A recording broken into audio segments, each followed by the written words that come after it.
Plates ready? This is Food School, Smarter, Stronger, Leaner podcast. Want to feel amazing, love the way you look in the mirror, and perform your absolute best in the gym, at work, and in life? You're definitely in the right place. Food, it's you. It builds every single cell of you. And if there is one thing every human being must master, it's food. Because at the very least, eating, you do it every day, several times a day, every single day. You might as well get good at it. I'm your host, Shurina from Create Yourself That Today, your personal nutritionist and plate watcher, your diet guide and explorer, your fat loss coach and food inspector.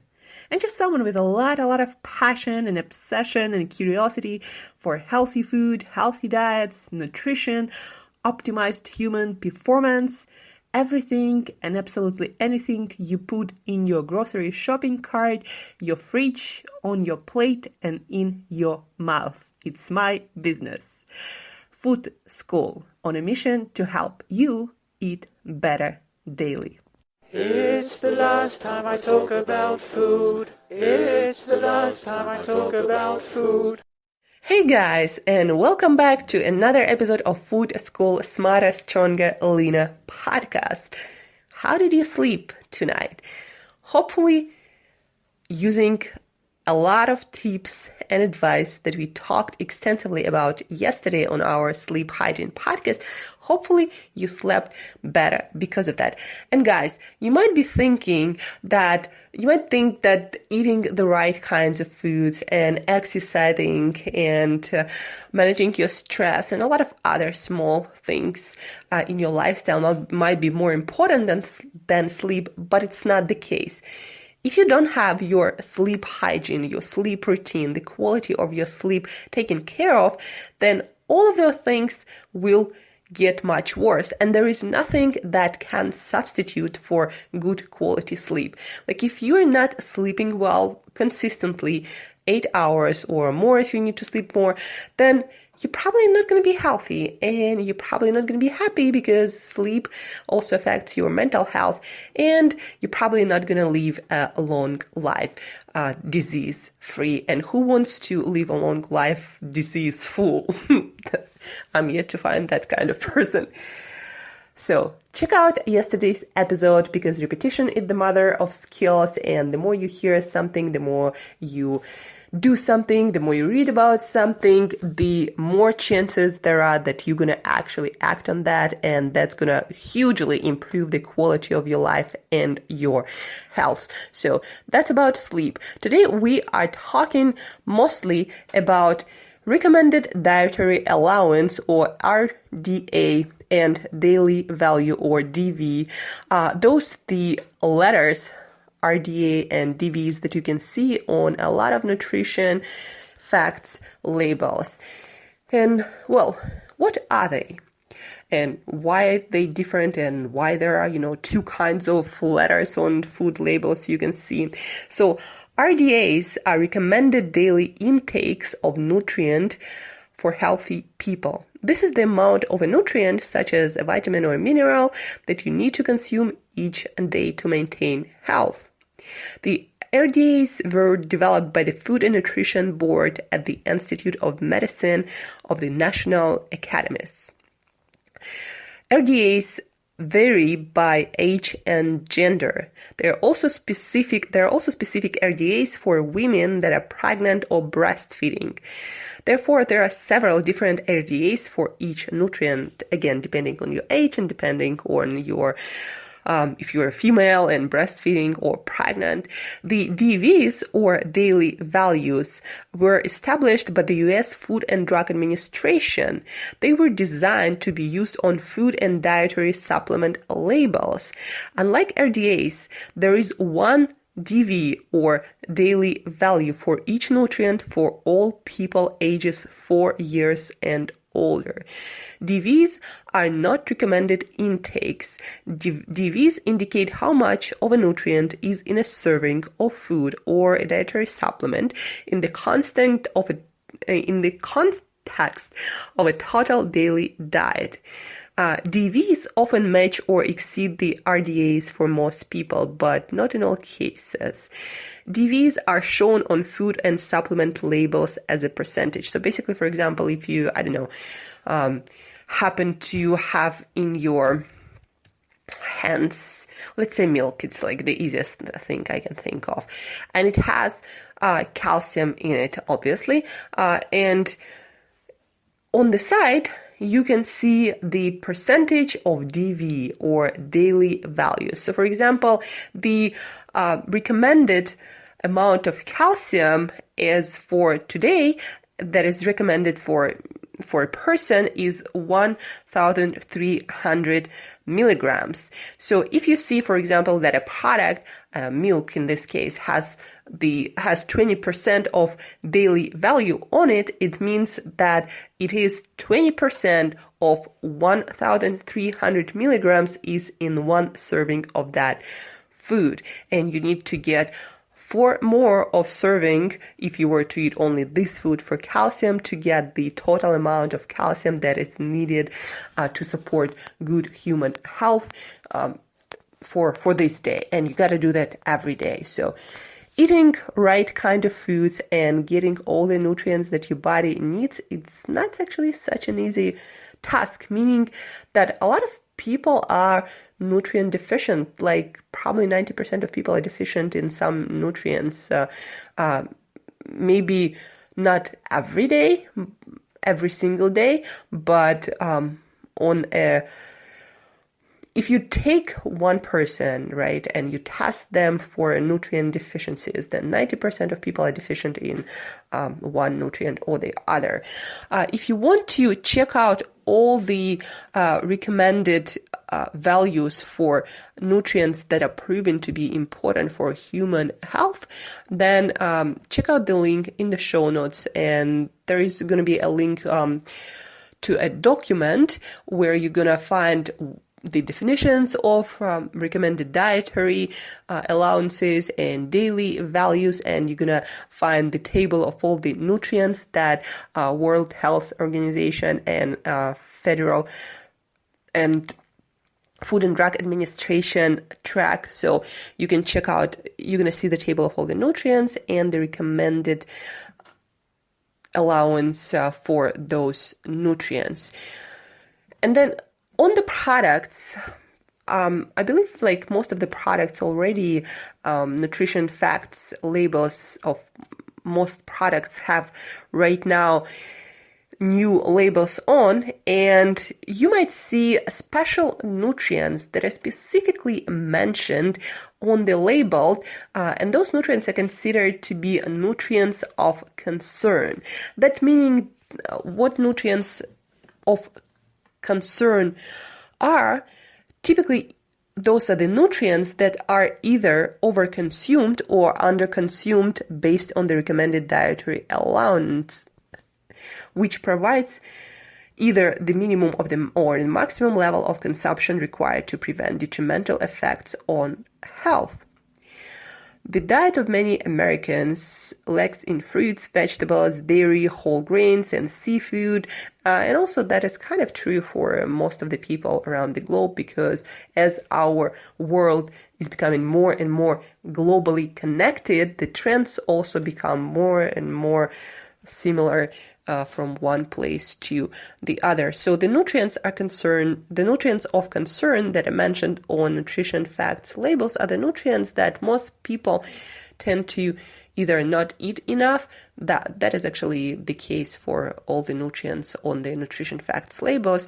And so they're on the label to help you navigate your food choices closer to the foods that have the amount of nutrients to cover your basics in those essential for health nutrients that most of the people tend to lack in, because our diet changed and because a lot of processed foods do not contain those nutrients. A lot of foods that have poor nutritional profile do not have those nutrients, and those nutrients are really, really important and tend to promote or tend to create certain ill health conditions that that influence the quality of your life in some big way. So let's talk specifics. Let's talk about those nutrients of concerns that World Health Organization and Food and Drug Administration in US decided to track on new nutrition labels. Calcium. Because calcium is so important, many common foods are fortified with extra doses of this mineral. Calcium is a key mineral that is needed for building and maintaining healthy bones, obviously, but also calcium plays an important role in your muscle functions, in your nerve function, in your intercellular signaling or communication, and your hormonal secretion. And guys, any mineral, any vitamin that has to do with nerve function, with muscle function, by the way, your heart and your digestive system are also muscles. It's not just the muscle that you build in the gym. So anything that is related to your nerve functions, to your muscle function, to your hormonal signaling and intercellular communication, lack in the nutrients that are connected to those functions are probably the most important and have the most detrimental effect on our health when we lack them. That's why almost all nutrients of concern have to do in some way with our, again, nerve function, our muscle function, our intercellular communication, and hormonal secretion. So studies have shown that primary risk factors associated with insufficient calcium levels include softened or brittle bones, bone fractures, osteoporosis, and even dental problems. Calcium is found naturally in many foods, especially milk and products made from milk. But guys, because of really poor quality of dairy products in the whole world, and because dairy has a lot of negative effects on our health, I personally do not recommend to get your calcium from dairy, but instead get it from things like fish or sardines and salmon. Also, green vegetables like kale and broccoli contain calcium. And also, for example, sesame seeds have a lot of calcium, I believe much more than milk actually, not per calorie, but per calorie actually, and per serving. So check out the sesame seeds nutrition for calcium content, but also leafy greens, vegetables have a lot of calcium, and that's where I recommend you to get your calcium. So the recommended dietary allowance per day is 1,300 milligrams for people from 19 years old to 50 years old, and dietary allowance, as we talked before, have different values for women, breastfeeding and pregnant, or for kids. Like, for example, if you're a teenager or, you have a kid that is a teenager, they actually need more calcium. So if for an adult, it is recommended and might be sufficient to get even 1,000 of milligram of calcium, then for a teenager, it's definitely more than that. Potassium. Almost no one consumes the minimum amount of potassium recommended in the modern world, guys. Getting enough potassium, according to public health officials, can significantly cut your risk of high blood pressure, heart disease, and stroke. Research suggests that consuming an optimal amount of this crucial mineral may protect against a host of ailments, including cardiovascular disease, osteoporosis, and kidney stones. It can help to maintain a healthy blood pressure and ensure proper nerve, kidney, and heart functions. Potassium is most commonly associated with bananas, which provide 422 milligrams of potassium per serving, but other foods are actually much better sources of the mineral. A serving of sweet potato delivers 694 milligrams. It's like one medium potato. Other top sources include beet greens, 655 milligrams of potassium per 1/2 of cup cooked white beans, and other, beans and peas, non-fat yogurt. Another great source of potassium is potato skin, but in general, beans, peas, nuts and seeds, leafy green vegetables like spinach, cabbage, parsley, and fruits like bananas, cantaloupe, but also don't forget avocado, papaya, raisins, and dates are potassium rich. And that all this information, by the way, guys, you'll also be able to find clicking on the link in the show notes. And the daily recommended allowance of potassium is not small, guys. 4,700 milligrams for an average adult. Iron. Many cereals and grain products are fortified with iron, but guys, I do not recommend to get your iron from cereals or grains for sure. Iron is a key mineral because it is essential for carrying oxygen around the tissues of the body through the bloodstream. Iron deficiency can cause anemia, the symptoms of which include fatigue, breathlessness, and heart palpitations.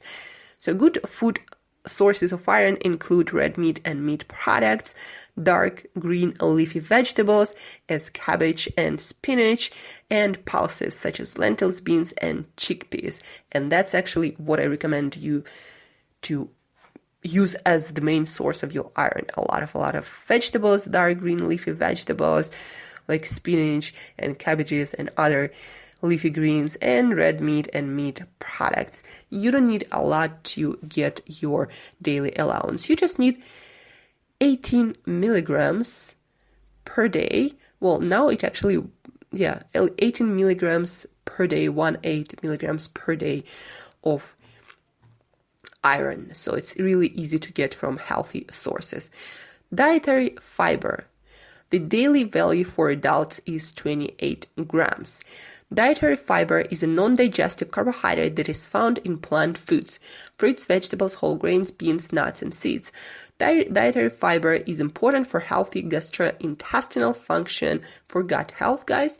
A diet high in fiber can also be beneficial for managing body weight, and it is beneficial from all my experience, reducing the risk of cardiovascular disease and type 2 diabetes, improving blood sugar levels in diabetes patients. Guys, fiber can do a lot for you, and it's really, really crucial to get at the very least, those 28 grams of fiber per day from whole foods, healthy whole foods. Vitamin D can also be synthesized within the body when the sun's ultraviolet rays strike the skin. Vitamin D is a fat-soluble vitamin that promotes the absorption of calcium, and it is important for bone growth and maintaining healthy bones. When the body doesn't get sufficient vitamin D, bones can become thin, brittle, and prone to fractures. Along with calcium, vitamin D also helps reduce the risk of osteoporosis. Vitamin D is naturally present in very few foods, such as fatty fish, salmon, tuna, mackerel, that's why I love it, and fish liver oils. Small amounts of vitamin D can also be found in beef liver, cheese, and egg yolks. Most of the vitamin D in the typical American diet, however, comes from fortified foods. And, well, I'm not surprised, most of people in the modern world start eat more and more processed foods. That is not a great news for our overall health. So guys, again, all this information, what is recommended dietary allowance, what is daily values, and what are those for those key essential nutrients, you can find in the link posted in the show notes. And now we're going to get to some food news and also some information from National Geographic magazine that has a lot of research going into the articles that they post, and also World Health Organization.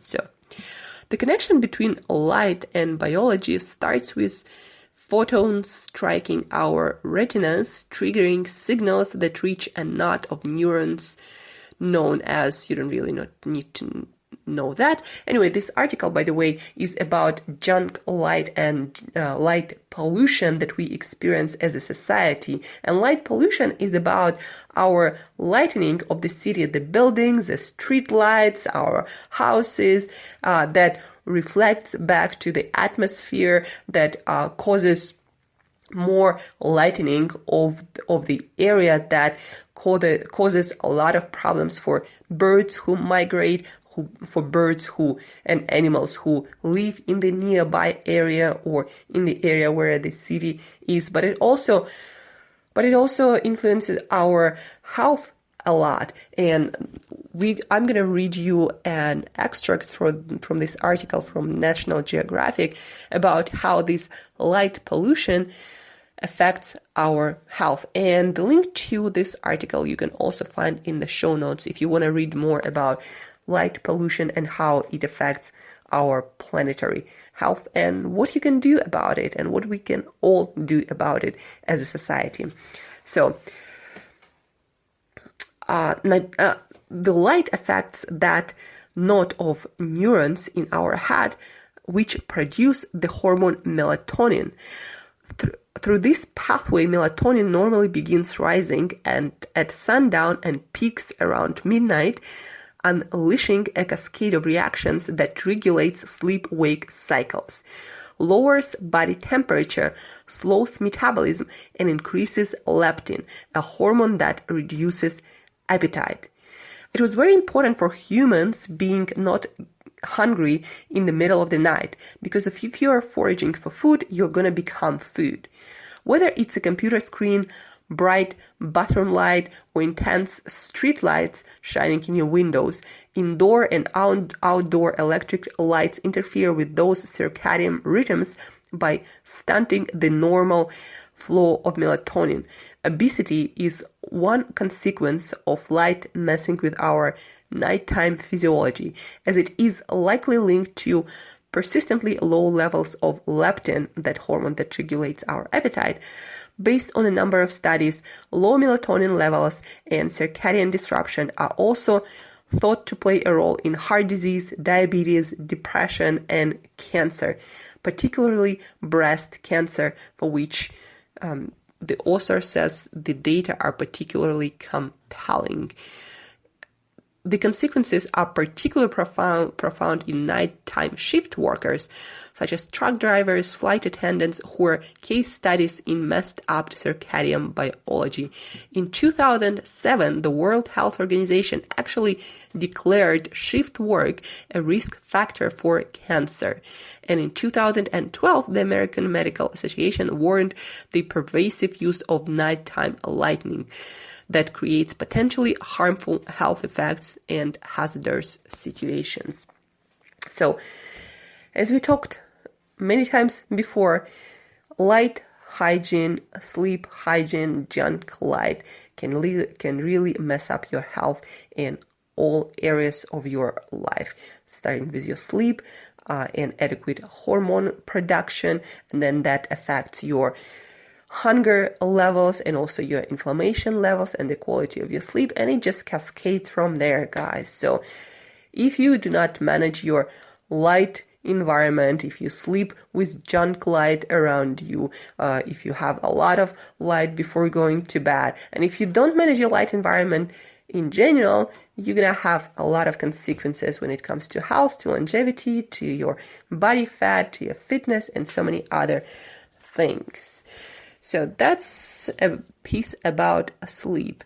And now, guys, today also I've read just a couple of days ago this article in one of the Guardian, actually, and it's about the regulation of vegan products, or in particular plant-based products that are meant to replace the consumption of meat in our diet, or at least make it less so. So you're probably familiar with a lot of, burgers, sausages made from tofu, from all kinds of beans and all kinds of ingredients that a lot of times are so, I don't know, it's just weird, that instead of eating meat, we invent these products that have so many ingredients, the good effect of which on our health is very, very questionable.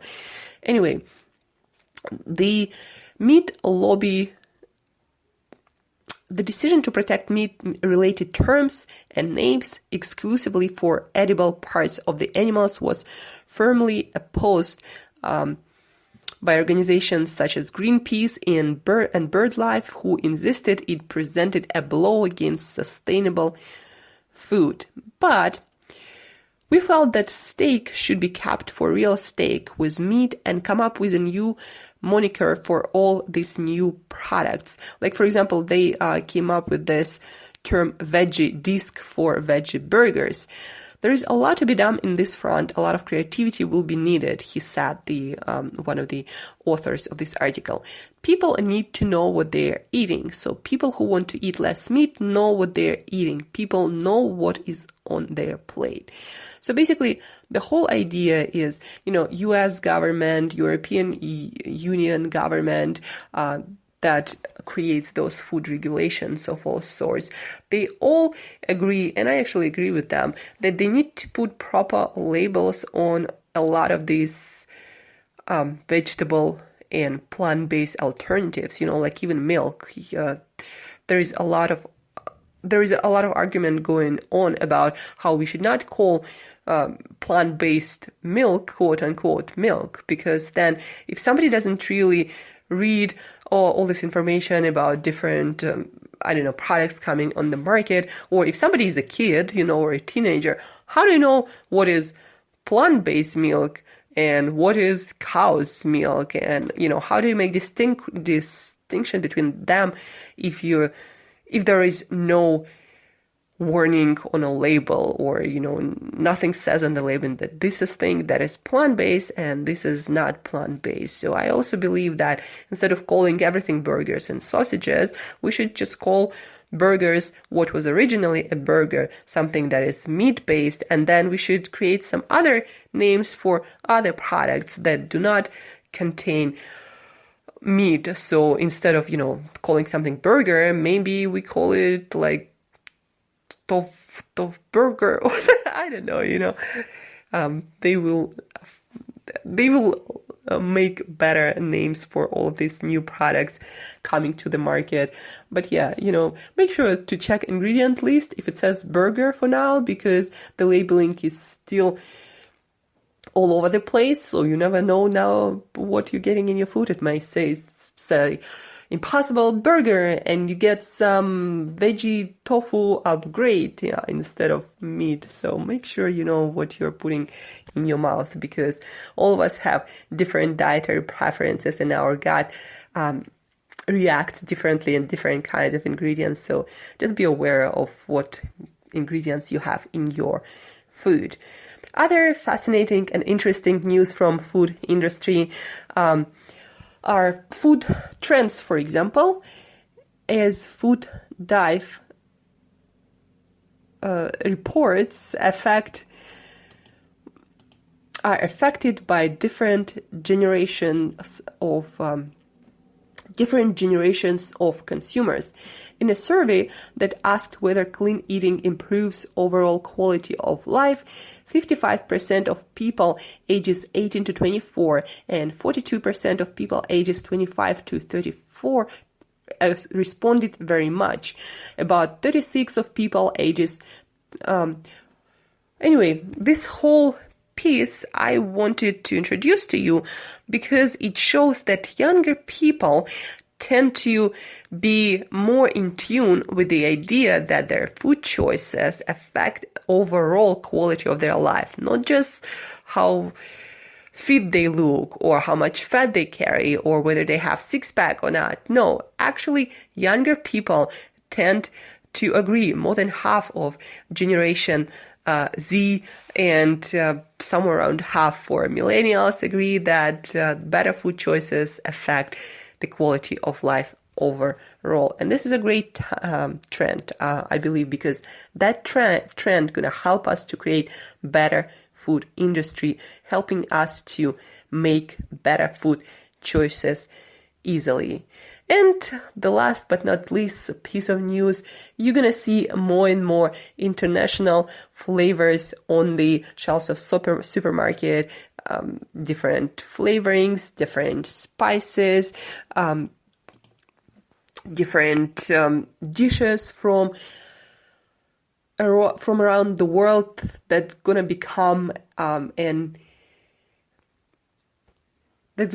intrinsic part of your kitchen as well. As I said, our world is getting more and more globally connected, and because of that, different spices, different flavors from Africa, from Southeast Asia, from India, it's also Southeast Asia, from Europe, all these flavorings, spices, different kinds of foods start to spread around really, really fast, and more variety we see on the shelves of our supermarkets, and such things as sushi or soy sauce or tahini. They are already not even considered to be ethnical foods when they actually were. They came from different parts of the world, but now they're intrinsic part of our cooking traditions, no matter where in the world you are. And everyone knows what soy sauce is, no matter where they live, be that US, be that Australia, be that Russia, be that Europe. That is fascinating. And it also actually improves our nutrition, because the more variety we have, as we talked many times on this podcast, the more nutrients we're going to introduce into our diet. So that's it for today, guys. Don't forget to check out the link to recommended dietary allowance tables, to daily values, what they are, what nutrients you should be tracking. Stay tuned for the episode on the best apps to help you to track that you consume the needed amount